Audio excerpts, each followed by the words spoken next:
He is Sid Vicious. And Sid, let me ask you, because a lot of people have called into the radio show about this, and you and I have talked about this in a previous interview.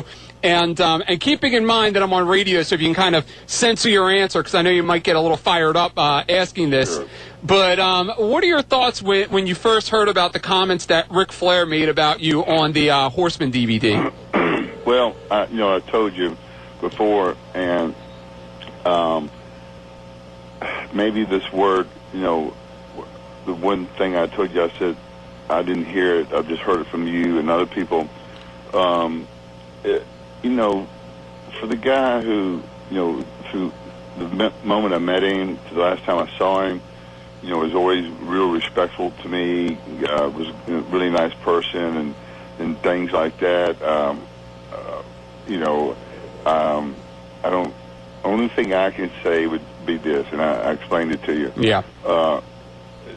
When I hear somebody say something like that, and he knows, and I know it's not even close to being true. It sounds like maybe he's a little jealous, or not maybe jealous, or maybe his feelings a little hurt that I wasn't willing to do the Horseman DVD or CD or whatever you want to call it.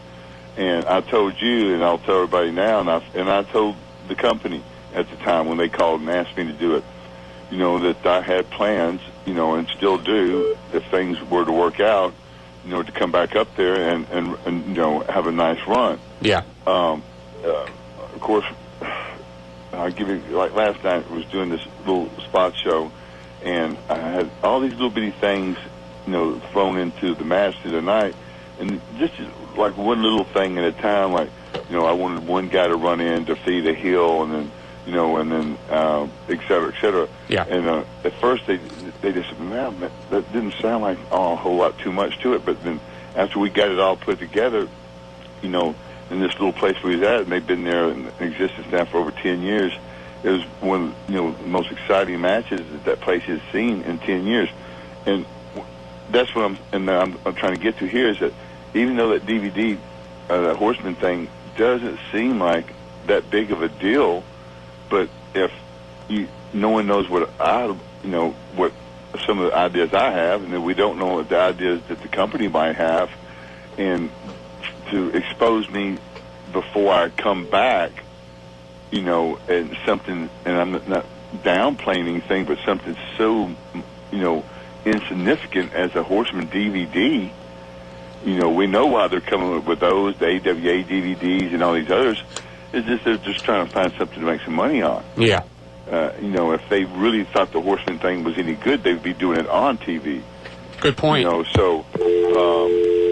And like I said, and I told the company, or the guy, whoever was in charge of that, that, hey, look, I'm trying to talk to these people about coming back, and I just don't want to do anything that might, not overshadow, but water down something maybe big I could do. Yeah. It makes a lot of sense.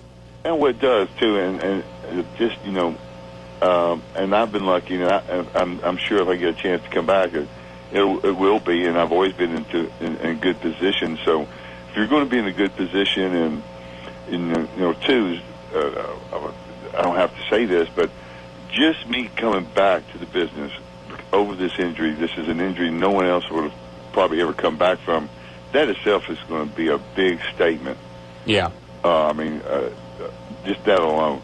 But so, I don't want to overshadow anything that, I've worked 7 years to get back to by doing something so small. It's like a DVD that they're only going to sell a couple 100 copies of. Right. No, it makes a lot of sense.